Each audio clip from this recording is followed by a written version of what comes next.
నియోజకవర్గంలో తెలుగుదేశం పార్టీ కూటమి అధికారంలోకి వచ్చిన తర్వాత చంద్రబాబు నాయుడు గారి ఆశీస్సులతో 2 ఏళ్లు పూర్తి కాకముందే ఇప్పటిదాకా జరిగిన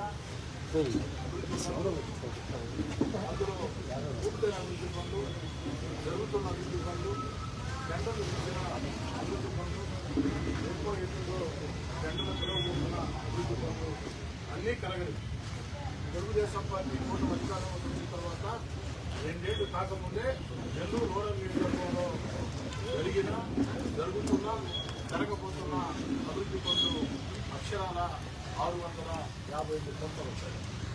2 ఏళ్లు కాకముందే అక్షరాల 655 కోట్ల రూపాయల వ్యయంతో నెల్లూరు రూరల్ నియోజకవర్గంలో ఈ అభివృద్ధి పనులు చేపట్టామంటే దానికి కారణం ముఖ్యమంత్రి చంద్రబాబు నాయుడు గారి ఆశీస్సులు, ఉప ముఖ్యమంత్రి పవన్ కళ్యాణ్ గారి ఆశీస్సులు, యువనేత నారా లోకేష్ గారి ఆశీస్సులు, అదేవిధంగా మంత్రులు, పార్లమెంట్ సభ్యులు, ఎమ్మెల్సీలు, అధికారులు అందరి సహాయ సహకారాలతో ఈ యొక్క పనులు ఇంత పెద్ద ఎత్తున వేగవంతంగా జరుగుతున్నాయి. నెల్లూరు రూరల్ నియోజకవర్గంలో ఒక జాతరని కల్పించే రీతిలో ఈ యొక్క అభివృద్ధి పనులు మొత్తం కూడా పూర్తి స్థాయిలో ముందుకు సాగుతున్నాయి. అది కూడా కాకుండా శంకుస్థాపన చేసిన సమయంకే ప్రారంభోత్సవం తేదీని కూడా ప్రకటించే అలవాటు ఈ యొక్క నెల్లూరు రూరల్ ఎమ్మెల్యే కార్యాలయం ఉంది. చెప్పిన తేదీ ప్రకారం ప్రారంభించి ప్రజలకు అందిస్తున్నామంటే దానికి కారణం క్షేత్రస్థాయిలో ఉన్నటువంటి తెలుగుదేశం పార్టీ, అదేవిధంగా బీజేపీ, జనసేన నాయకులు, తెలుగుదేశం పార్టీ క్లస్టర్ ఇన్ఛార్జీలు, కో క్లస్టర్ ఇన్ఛార్జీలు, డివిజన్ అధ్యక్షులు, యూనిట్ ఇన్ఛార్జీలు, అనుభవ సంఘాల అధ్యక్షులు, పార్టీ వివిధ స్థాయిలో నాయకులు అందరూ కూడా ఎక్కడికక్కడ తెలుగుదేశం, బీజేపీ, జనసేన ముగ్గురిని కూడా సమన్వయం చేసుకుని క్షేత్రస్థాయిలో ఆ యొక్క పనుల మీద అంకిత భావంతో ముందుకెళ్ళబట్టే సాధ్యం. ఈ యొక్క శంకుస్థాపనలో ఎక్కడికెక్కడ స్థానిక ప్రజలే ప్రారంభించి స్థానికంగా ఉన్న తెలుగుదేశం, బీజేపీ, జనసేన నాయకులే ముఖ్య అతిథులుగా ముందుకు సాగుతూ ఉన్నాం. ఈ అభివృద్ధి పనుల జాతరలో భాగంగా మరో కార్యక్రమానికి శ్రీకారం చుట్టాం.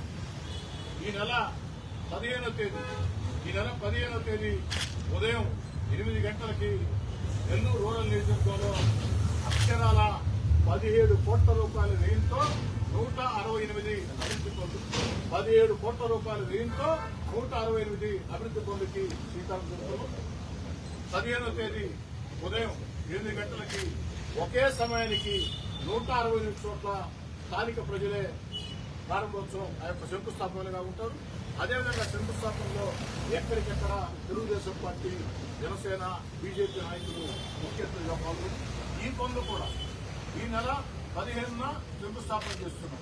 60 రోజుల్లో అంటే మే 15 నుంచి జూన్ 15, జూలై 15 60 రోజుల్లో పూర్తి చేసి ప్రజలకు అందించే బాధ్యత తీసుకున్నామని చెప్పుకుని మీ అందరి ముందు కూడా సవినయంగా మనవి చేస్తూ ఇంతటి అభివృద్ధికి కారకులైనటువంటి గౌరవ ముఖ్యమంత్రి చంద్రబాబు గారికి మరోసారి ప్రత్యేకంగా ధన్యవాదాలు తెలియజేస్తూ ఈ వయసులో కూడా ఈ రాష్ట్రం కోసం ఇంత కష్టపడుతూ గత వైఎస్ఆర్ కాంగ్రెస్ పార్టీ విధానాలతో రాష్ట్రం ఆర్థికంగా దివాలా తీసిన, రాష్ట్రంలో ఉన్నటువంటి అన్ని వ్యవస్థలు గత వైఎస్ఆర్ కాంగ్రెస్ పార్టీ టైంలో దిగజారిన అన్నింటినీ కూడా గాడిని పెడుతూ తన అపార పరిపాలన అనుభవంతో రాష్ట్రాన్ని ముందుకు నడిపిస్తూ ఒక పక్క అభివృద్ధి కార్యక్రమాలు, మరో పక్క సంక్షేమ కార్యక్రమాలు, మరో పక్క ఎన్నికల్లో ఇచ్చిన హామీలు ఒక్కొక్కటి నెరవేర్చుకుంటూ వస్తూ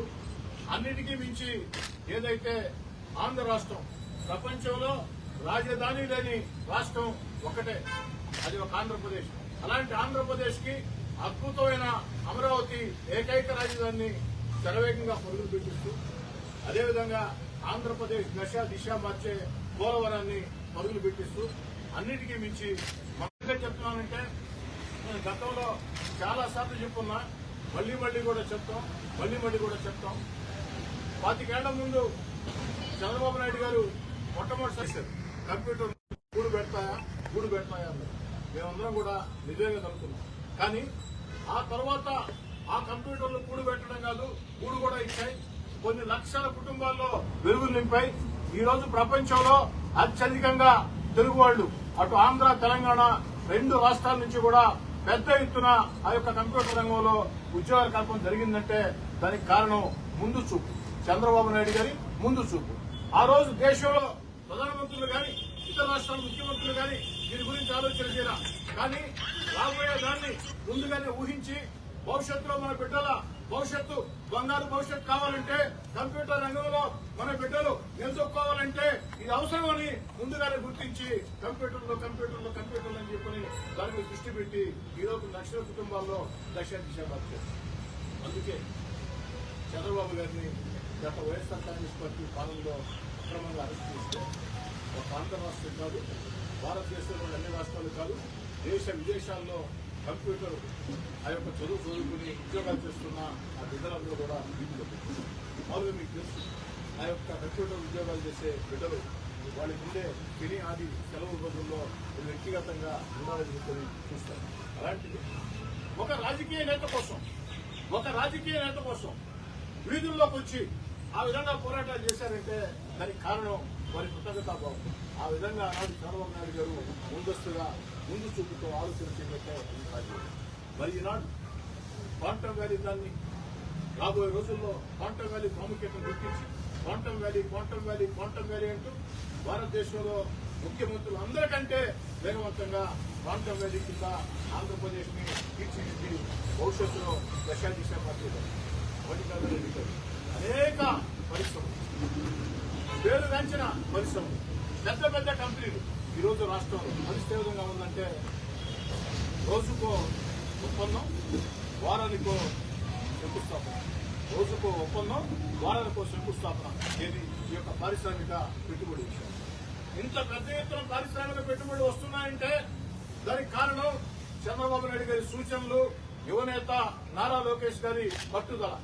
నారా లోకేష్ గారు తన బ్రాండ్ ఇమేజ్ తో ఏదైతే అందరితో కూడా చక్కటి సంబంధాలు పెట్టుకుని అందరినీ కూడా ఆంధ్రప్రదేశ్ లో పెట్టుబడుల కోసం ఆకర్షిస్తూ పెట్టుబడులు పెట్టేదానికి చర్యలు తీసుకుంటూ ఆ వచ్చిన పారిశ్రామికవేత్తలకి ఆంధ్రప్రదేశ్ చంద్రబాబు గారి నేతృత్వంలో సురక్షిత రాష్ట్రం. ఆంధ్రప్రదేశ్ లో పెట్టే పెట్టుబడులకి అన్ని రకాల కూడా భవిష్యత్ హామీ ఉంటుంది. మనకి ఎక్కడ కూడా సమస్యలు ఉండవు. మనం పారిశ్రామికంగా పెట్టుబడులు పెట్టి ఆ ఉద్యోగాలు కల్పిస్తామంటే అందుకు కావాల్సిన ఏర్పాట్లు మొత్తం ఆంధ్రప్రదేశ్ ప్రభుత్వం వేగవంతంగా చేస్తుంది అన్న నమ్మకాన్ని అందరిలో కలిగించారంటే దానికి కారణం చంద్రబాబు నాయుడు గారి ఆలోచనలు, నారా లోకేష్ గారి పట్టుదల తెలియజేసుకుంటూ మరోసారి మీ అందరూ కూడా ధన్యవాదాలు తెలియజేస్తూ ఈ నెల 15వ తారీఖున ఉదయం 8 గంటలకి 168 కోట్ల 17 కోట్లవి ఒకే రోజు శంకుస్థాపన 6వ రోజు తర్వాత చిన్న కరెక్ట్ ఏంటంటే